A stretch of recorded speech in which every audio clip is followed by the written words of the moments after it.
Kia ora and welcome to Business Your Way, a podcast where I take you behind the scenes and look at the strategies, systems and support needed to grow and scale an online service business.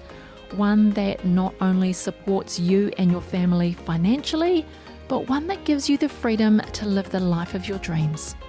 I'm taking the many lessons learnt over the last 2 decades of running my own business and working with hundreds of clients to bring you what's working now conversations.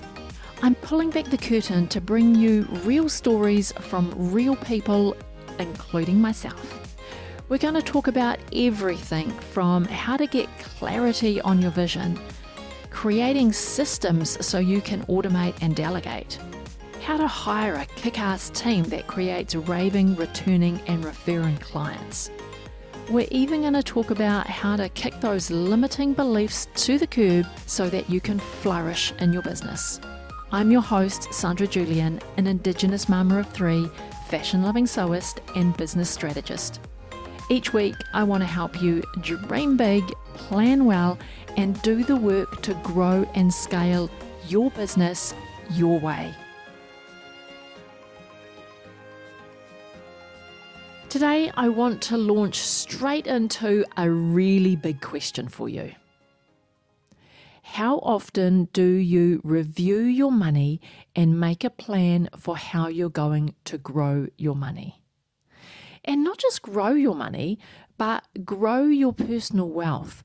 Because when you grow your personal wealth, you're creating generational wealth. So I want you to answer that question really honestly and be honest with yourself. How often do you review your money and make a plan for how you're going to grow your money? Here in New Zealand, March brings us to the end of our financial year, which means April is all about getting your taxes done. Usually it's the one time of the year that we are forced to look at our money. But we're only looking at our money retrospectively. We are counting the money that's come in and we're calculating how much we've spent so we can pay tax on the rest. I know far too many small business owners have put their money at the bottom of the to-do list, despite the burning desire that you have to make more money and to have more money. Because when you make more and have more, you're able to do more with your life. But we can't grow what we're not giving our attention to. It's like the flowers in the garden. If we water the garden, the flowers will grow. But if we ignore them, it's nothing but a bunch of weeds that then creates more work for us. Because weeds never stop growing, right?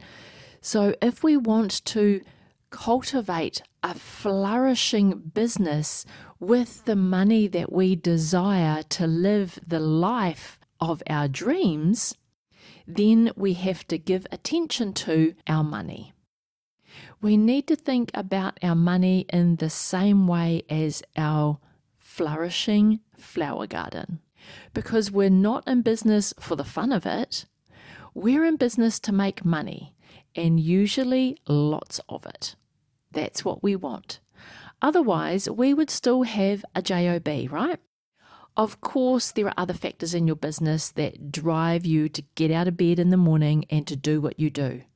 So I'm not saying that having an impact is less important than making money in your business, because what you're doing is important.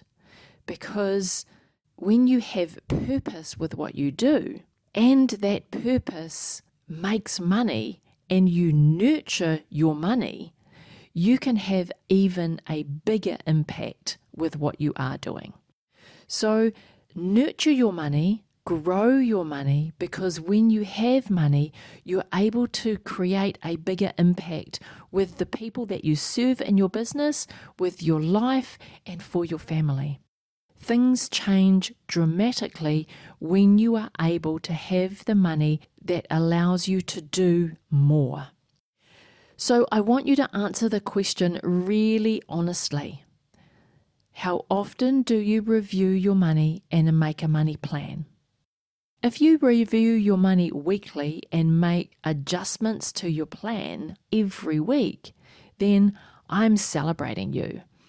You have decided that your money is important and you are giving it your attention every week. So I am celebrating you big time. I believe that we should review our money and make a money plan at least annually. Whether you do it from financial year start to financial year end or from calendar year start to year end, it doesn't matter as long as you do it. You should then review your money plan quarterly. Check in with your annual money plan on a quarterly basis. Ask yourself if it needs adjustment in any way or whether you're still on track to achieve your money plan that you have set out for yourself. And every month you should be tracking your money and making adjustments to your activity so you can remain on track. Just because you've done your annual plan doesn't mean to say that it goes in the bottom drawer and it only comes out the following year when it's tax time and you're assessing your income and expenses against that annual plan that you put together. Money is a daily, weekly, monthly, quarterly, and annual focus for us. Now, if you're listening to this episode while you're out walking the dog or dropping the kids at school, you might want to save this episode so you can come back to it later. Sit down with a nice hot drink or a nice glass of wine at the end of the day. You choose, but sit down, quiet space, with a piece of paper and write down these questions so that you can do your money review and make a money plan. In this episode, I'm going to walk you through 10 questions for you to ask yourself during your money review, and then 4 steps to creating your money plan for your next coming 12 months. So let's start with your money review. What does an annual review of your money look like? So I want you to just mull on this question. What does that look like for you? What does an annual review of your money look like? Is it an afternoon in your calendar and you have moved yourself away from your desk, or is it at your desk? What does an annual money review look like for you? It has to start by scheduling a good chunk of time in your calendar to do your money review. So do that now, get a couple of hours at least, or take a whole afternoon. Give it some time. You don't have to rush this at all. So if you've got a couple of hours, then allocate that amount of time, but put it in your diary and schedule it. Then create an environment that is relaxed and focused. Like I said, sometimes it helps to move away from your desk or even go outside of your normal workspace. You might want to, hire a room and go and spend, go overnight. Treat yourself, but spend the afternoon on your money plan. Once it's done, reward yourself by, staying overnight at a hotel room. That's not a lot of money for this activity that is going to create you money. So you decide what is your environment that you want to create that is relaxed yet focused so you can do your money. And for this session, you're going to need your financial report that tells you how much money you generated in the last 12 months. So we have to look back to look forward. So grab a financial report for the last 12 months of your business. That should tell you how you spent your money, how much income came in, and what your profit was, and what your take-home money was. So get those figures in front of you, because that's what you're also going to review, as well as that will help you with your money plan, which is what we'll do next. So next, I want you to look at what money came into your business. Is this figure what you planned? If it's not, why not? There is no judgment here.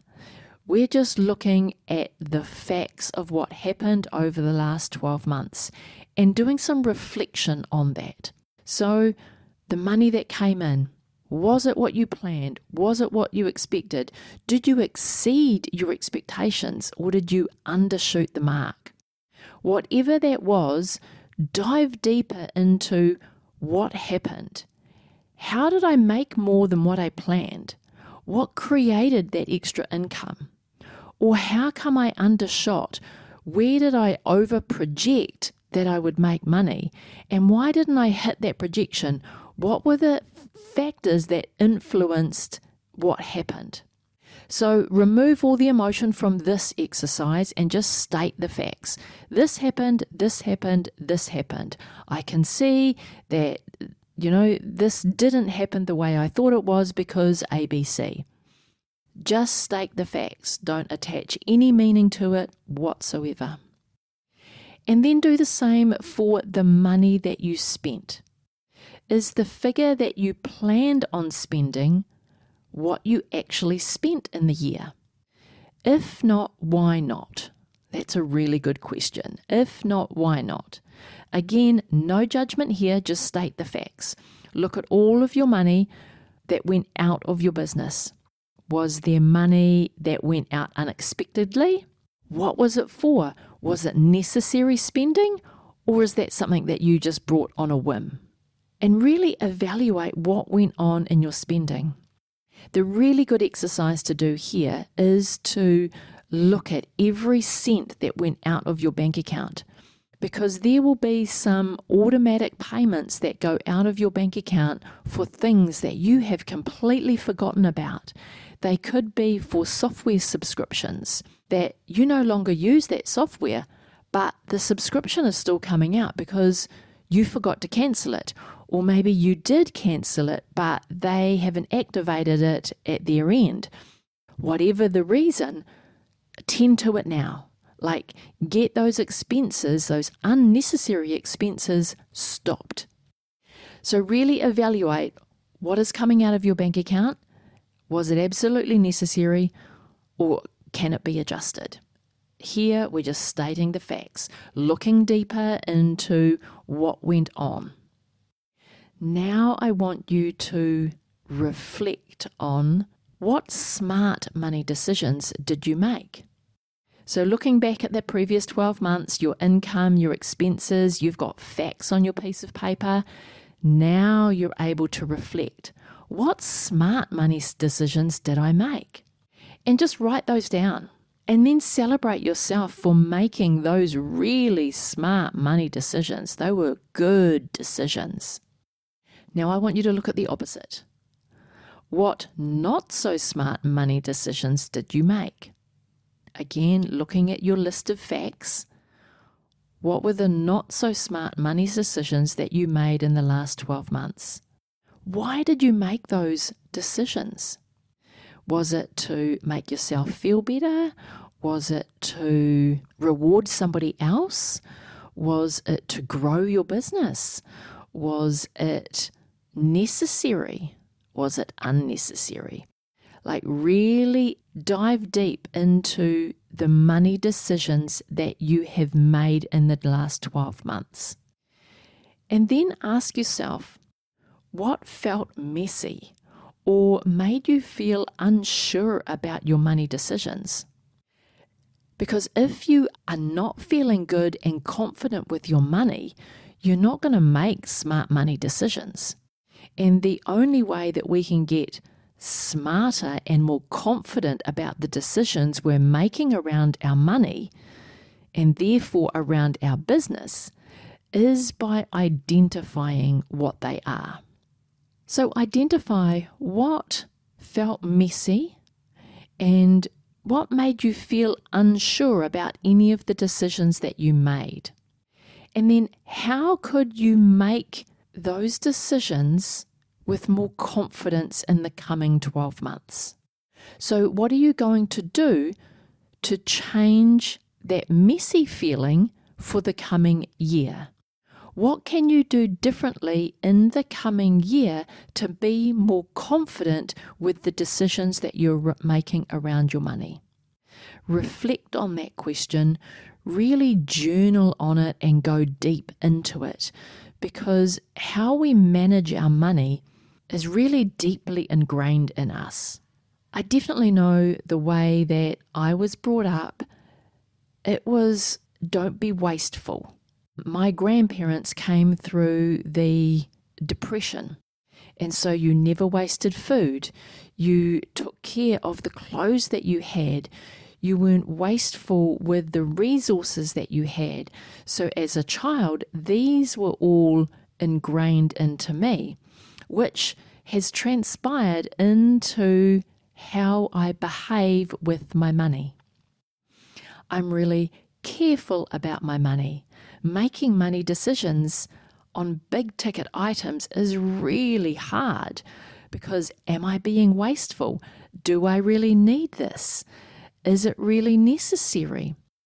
So I know my money decisions have an influence of the values that I got brought up with. So I want you to dive into these parts of how you think about money and how you behave around money.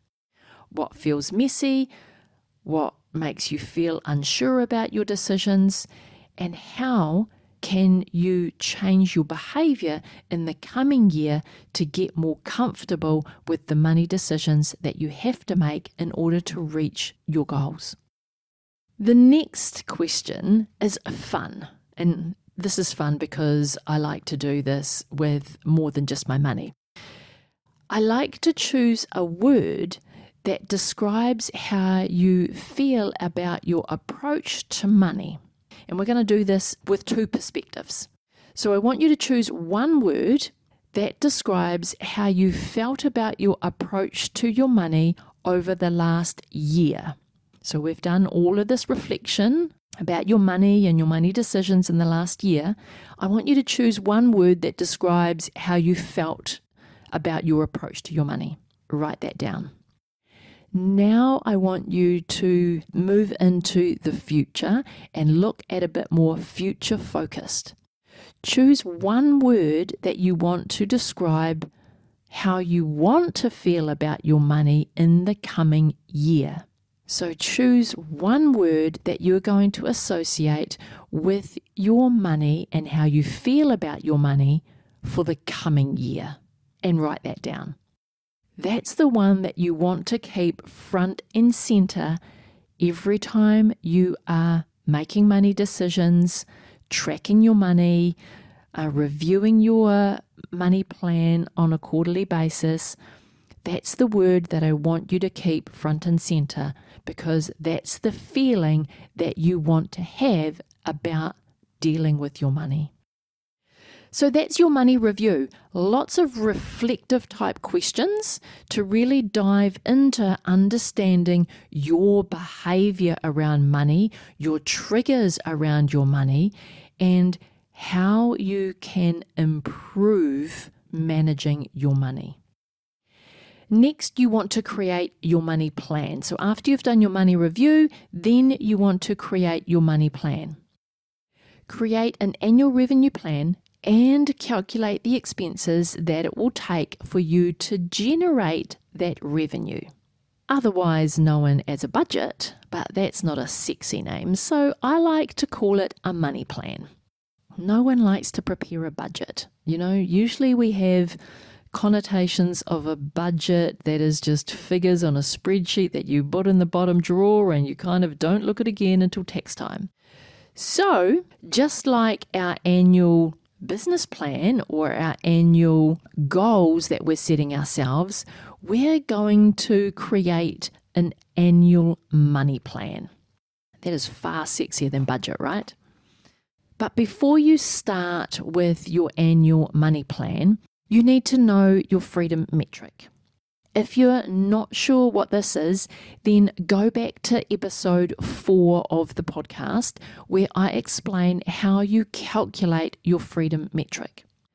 Knowing your freedom metric sets the target for your business, so you can have the lifestyle that you desire.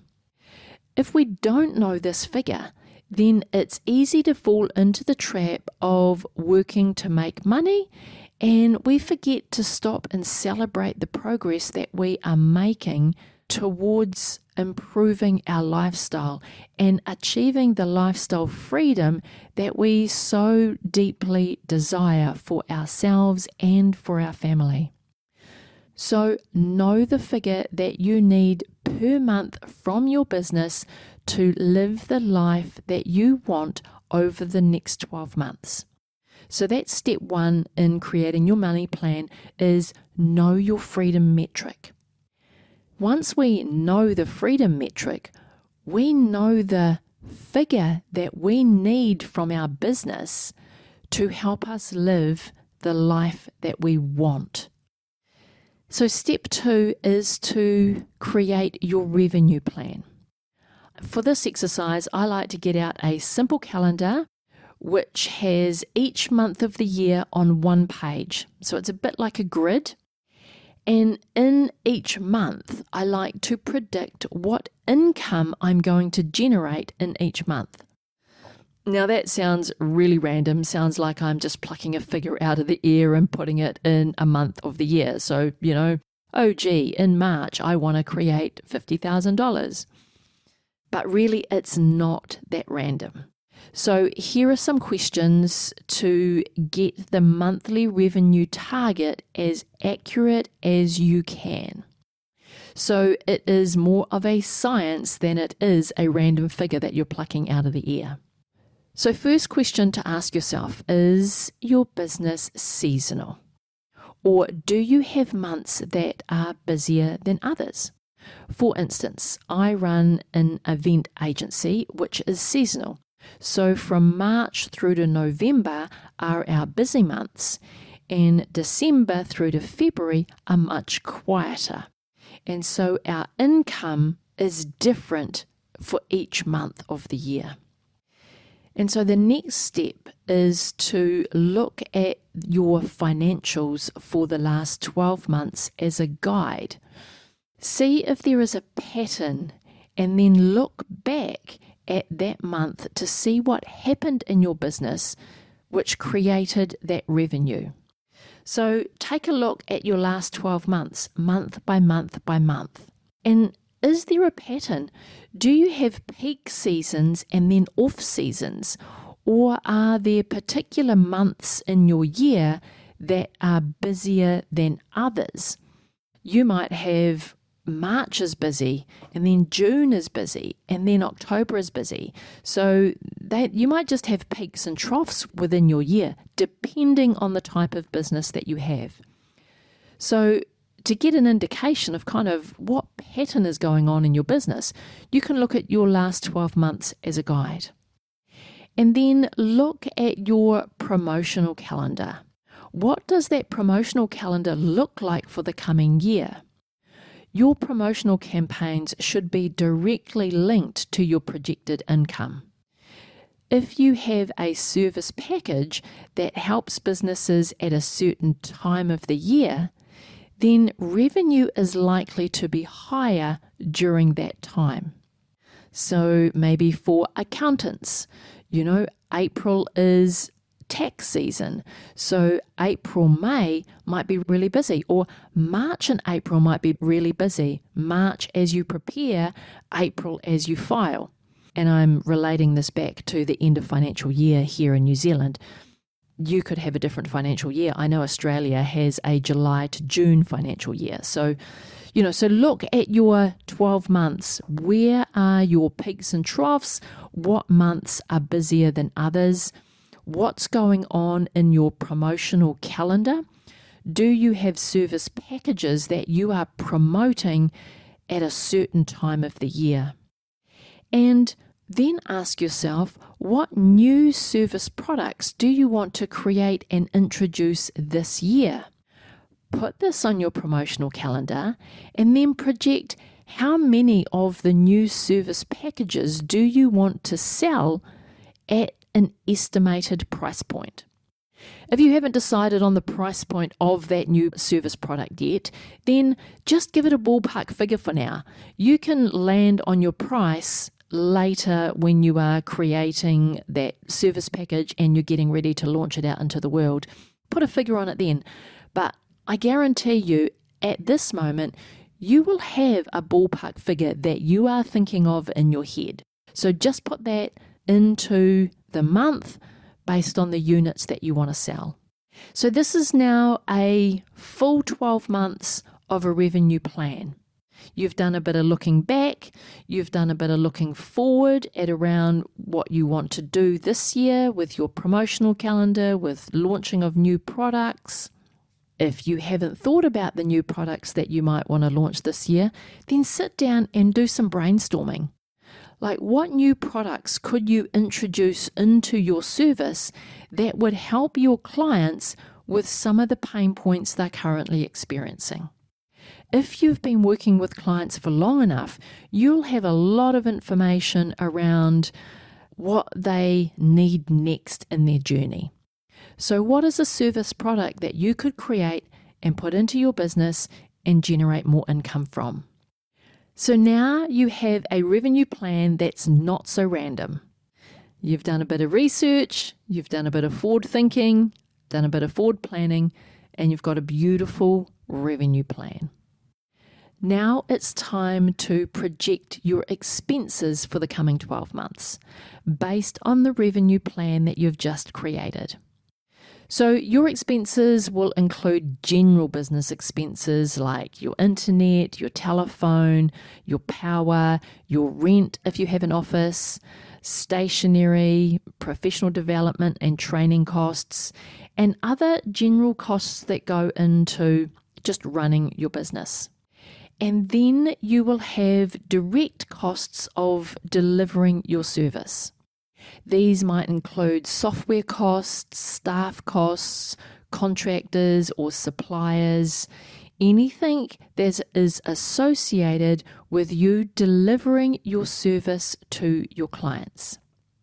And again, the best way to do this is to take a look at your previous 12 months. This will give you all the information that you need to know. Review your 12 months. Take out those costs that are unneeded and then put in the costs that are absolutely necessary to running your business. Because it's really easy to overshoot your expenses because, oh, that'd be nice to have. Oh, and that'd be great. Oh, and yeah, that might make my job easier. But half the time they are nice to haves, not need to haves. So be really careful about your expense plan. Be really considered about the costs that are absolutely necessary to run your business and take out anything that's not. If you take a look at your expenses from the previous 12 months, month by month by month, like look at them in individual months, because you might have some annual expenses as well as some monthly expenses.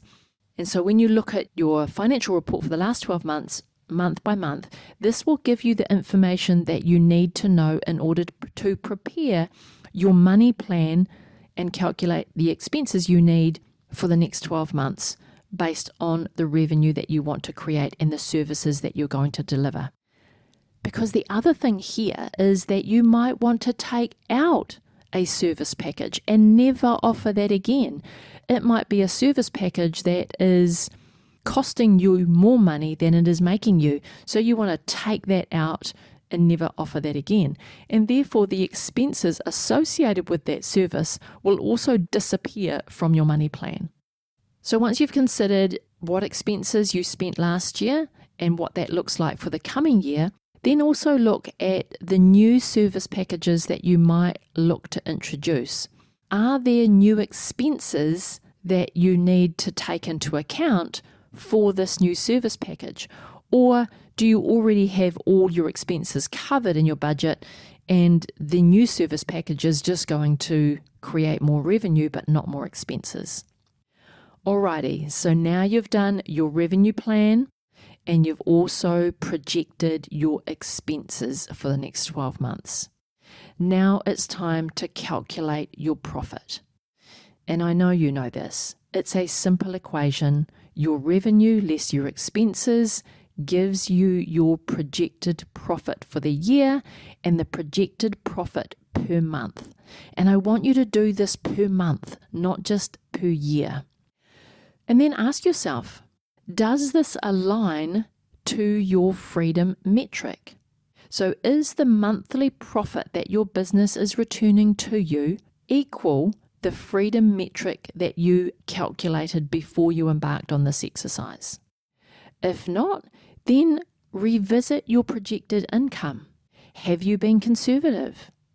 For a service-based business, you should be aiming for a 10 to 20% growth year on year.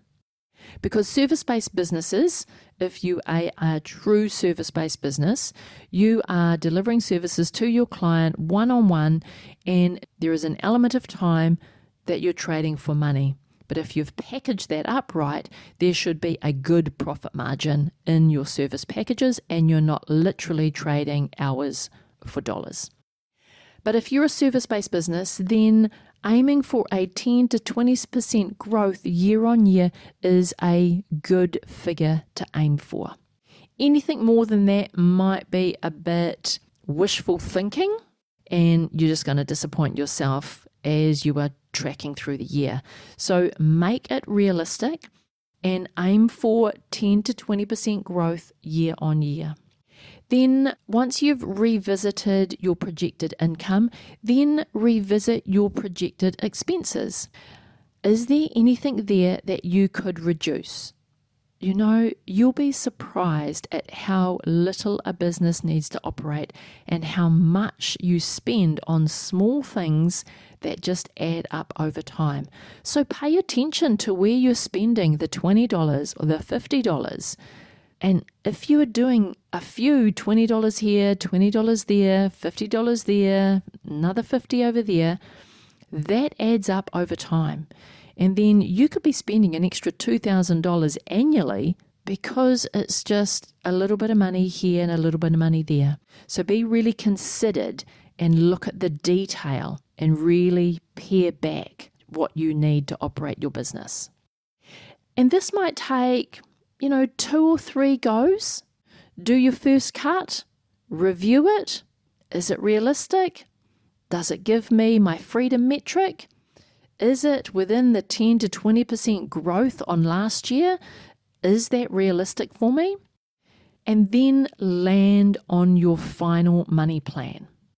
And your final money plan is what you're going to evaluate yourself against for the coming year and aim towards achieving these money goals every month.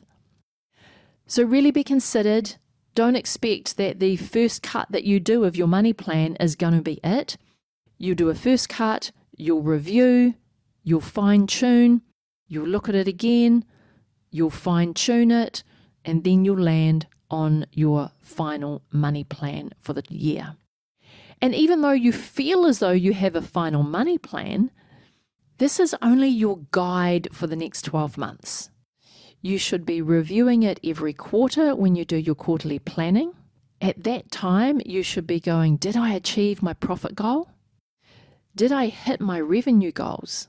If you did, then celebrate your hard work and treat yourself for achieving your goals. We need to celebrate our achievements a lot more than what we do. If you didn't hit your revenue goal, then what needs adjusting next quarter? And adjust that money plan accordingly. Did you stay within your expense budget? Look at your spending closely. Do you need to spend money on different things? Did you spend money on unnecessary things? Can you adjust your spending for the next quarter? And then adjust your money plan for the next 12 months based on your last quarter's performance. Adjust your promotional calendar. Adjust when you're launching that new product. So your annual money plan is just a guide, but you are continuously adjusting it every quarter to make sure that it's still achievable and your goals remain realistic. But most of all, you should also be tracking your money monthly, so you know how you're progressing.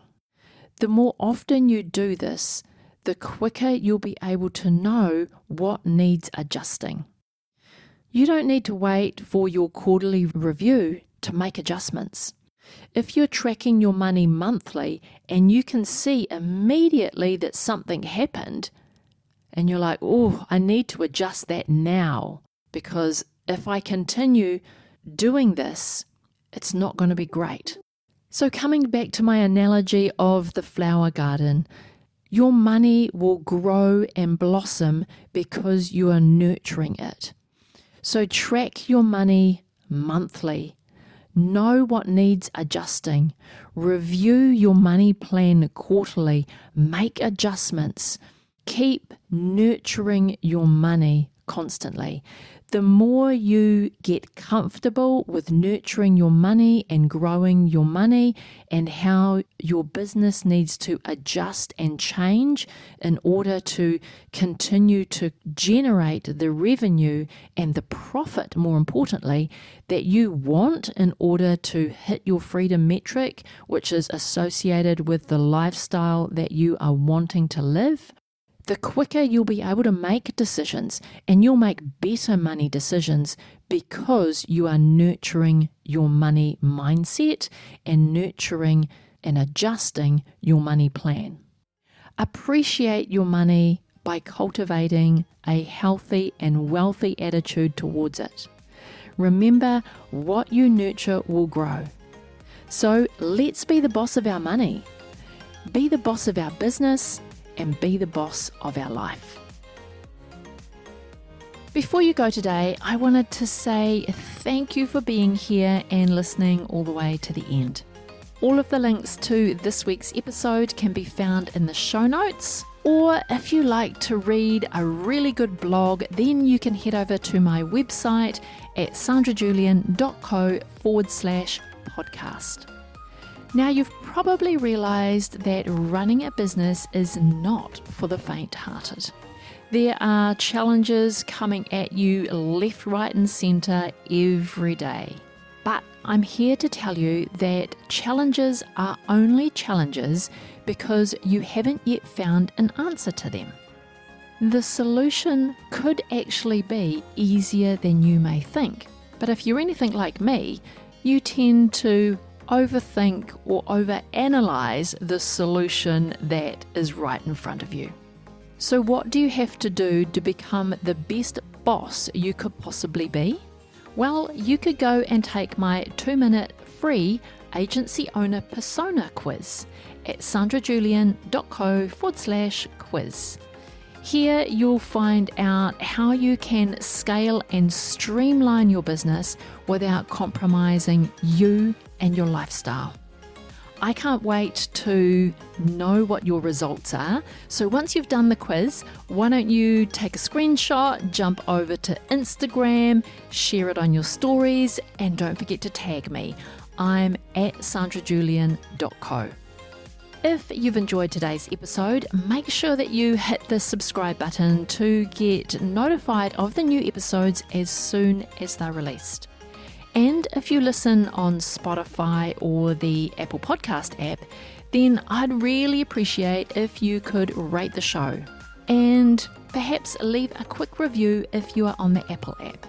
Those 5 stars would mean the world to me, and it would help get this show in the ears of more online service business owners. Alrighty, my friend, have the most productive week, and I will talk to you again real soon.